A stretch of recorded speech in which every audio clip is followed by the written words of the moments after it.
Hello everyone, my name is RagingRaptor and I welcome you to a new World of Tanks preview video, and today we are going to have a look at the tier 9 medium tank of the Polish tech tree, the CS-59.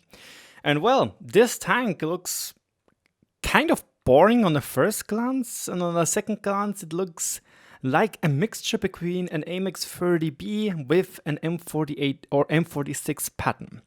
But yeah, I guess the best thing would be to just jump right into the stats and have, well, a comparison with the Centurion 7.1, the T54, the M46 pattern, the Object 430, the E50 and the AMX 30.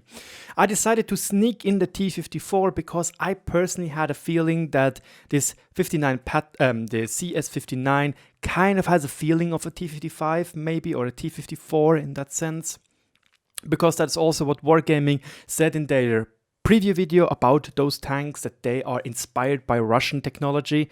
So yeah, well, let's see how it really goes, because it has a 390 alpha gun, 252 millimeters of base penetration, 293 premium penetration being an APCR round, and 53 millimeters of HE penetration. And if you compare this right now, that's a pretty good value, only the Centurion 7.1 being up top with 268. However, don't forget, the Centurion 7.1 does not have any premium rounds. It just has Hesh with 210 millimeters of penetration. Obviously, T54 doesn't really count because he has 330 millimeters of heat pen, if I'm not mistaken, or 320 or 340, something that I actually don't know by heart right now. The M46 pattern usually also gets played with APCR rounds, so the 218 millimeters of base penetration isn't that good either. But I have to say, comparing it to the MX 30, to the 430 and the E50, the penetration rate of 252 is pretty decent. Plus it's AP, obviously it can have a little bit of backlash because it's slow AP most likely, but when it comes to normalization, that's a lot better than APCR rounds.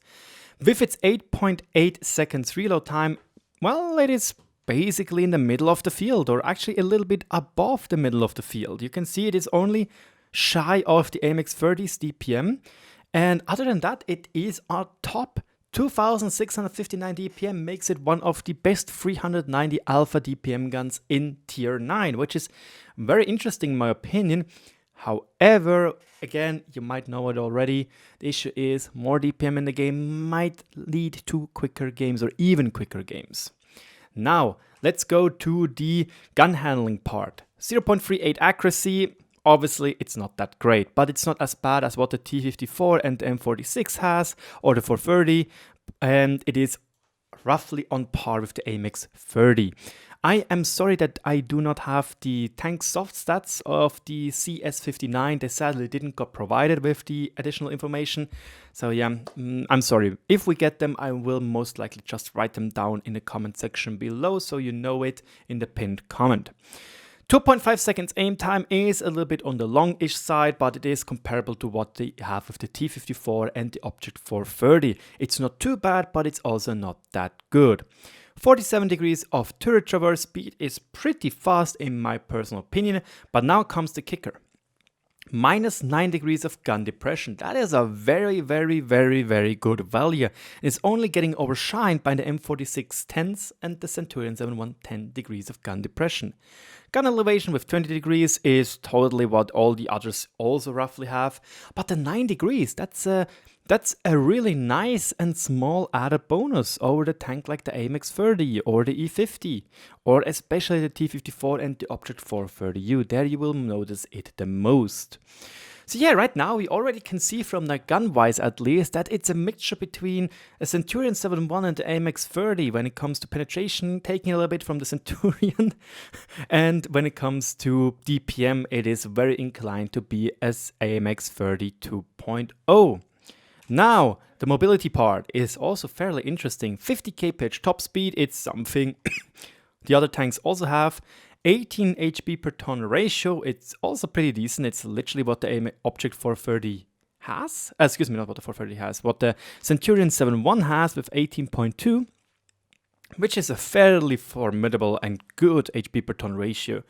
The only big difference, or the real big bummer, is that it's only 18 kph reverse speed, making it a little bit sluggish and being on par with the Object 430 in that sense. And in general, if you want to compare the speeds, you will most likely have a look at the Centurion 7.1, because those 2 kph will not be that noticeable, because yeah, it's not that much, but sure, it is something, so please don't forget that. Obviously, the speed is definitely not up on top like the AMX30, which is very fast with 65 kph top speed and 23 kph reverse speed. Now, the whole traverse speed, however, is, as it looks like, to be one of the better ones with 45 degrees. Centurion just having 42, not that good. T54 being a little bit quicker in that sense. But yeah, it's smack dab in the middle, roughly. You can see it is not as bad as the AMX30 E50, but it's not as good as the Object 430U or the T54. So yeah, that's also pretty decent. When it comes to turret traverse, again, we said 47 degrees per second, and it is up top. It is the best. Obviously, it is a stat which isn't that important, but it is fairly good to be up top right there. Survivability here, obviously, once again, we just have to, approximate and try to see where it goes.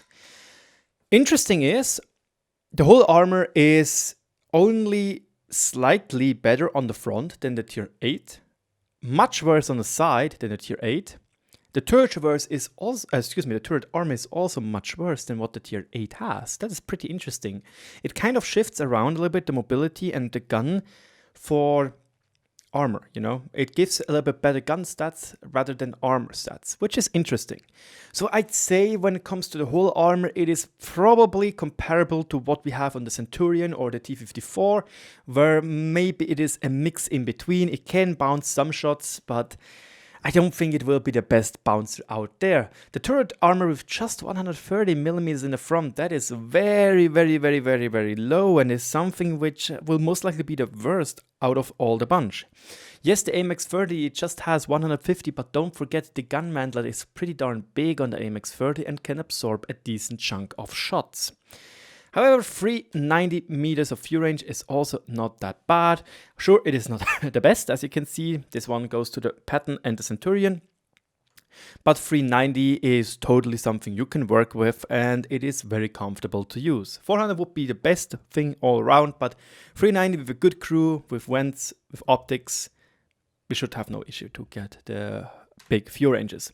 So now, this is how the CS-59 is looking, and it is fairly interesting in my opinion. Obviously, the gun mantle is not that big.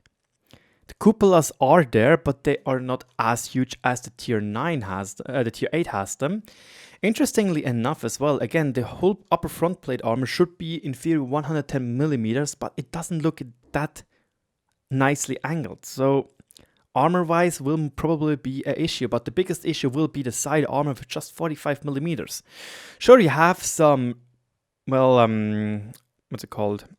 Heat screens, but that won't make a big difference. Sure, there is some gap in between, but I think those heat screens were just there to, have a look and kind of try to protect the firing compartment and most likely the ammo rack, because usually in such designs the ammo rack is located underneath the turret ring to be easier accessible for the loader and the team in general. Yeah. The armor in general, I think, will be a big letdown compared to the Tier 8 tank. You most likely have to rethink your playstyle, with this one being, again, a mixture between Centurion and AMX30, where you most likely just have the armor of the AMX30 and the mobility of the Centurion, which is not that bad. The accuracy is not that big of a deal, but it might be harder for people which are already used to the gameplay style of the Tier 8 tank to get used to this tank, as you suddenly cannot rely on your turret armor anymore. Nevertheless, the tank looks fairly interesting. It does have a little bit of a look of the Panzer 59 or the Panzer 58. The Panzer 58, the Swiss German or the Swiss tank proposal, at least the turret. When it comes to the hull is obviously a little bit different.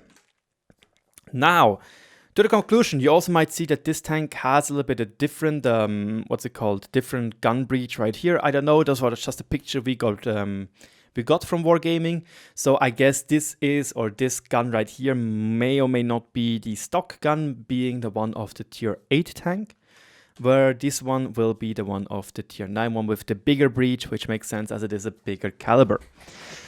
Interestingly enough, if you decide to spam a decent chunk of heats, you know, the stock gun may or may not be a bad option either. That is very interesting. It feels a little bit like this could be like the IS-3 too. You can play it stock. Sure, you will have penetration problems, but it won't be something like, oh my god, it is so trash, I don't want to play this anymore. But it will most likely be just like, it's a mild nuisance, but it won't be that bad. Again, I still think this tank will most likely be just a mixture between Centurion 7.1's gun handling and mobility and the AMX-30's DPM and and mobility, and not mobility, excuse me, armor. It doesn't look bad on paper. It looks fairly interesting, like something like your more or less normal-ish medium tank. It excels at nothing really, but it has from everything a little bit. So I have to say, I'm fairly confident this might be a decent tank to play. Honestly, 9 degrees of gun depression, that is very interesting. And the mobility is not too bad either to get into good positions, to play a little bit hold down and try to use the very small turret most likely. You can see this may or may not be the stock turret, because when we look at here, you can see that it looks a little bit bigger, like especially the Cooper looks a lot bigger. So again, we are just, you know, just approximating right here. Anyway, let me know in the comment section below what you think about this tank. Do you think it looks balanced? Do you think it is a little bit too OP? Is it too little? What do you think? I think, again, it is a pretty decent tank. It is not overpowered. It doesn't look like it. And it looks fairly interesting to me personally. Thank you so much for watching. Again, if you have any feedback for me to get better at my videos, let me know in the comment section below. My name is RagingRaptor. I hope you enjoyed today's preview video, and don't forget, if you're new to the channel, to subscribe to it to be always up to date with your latest World of Tanks things. Thank you so much, cheers, and good luck on the battlefield, and don't forget to check out the CS-59 video if you haven't already. Thank you so much.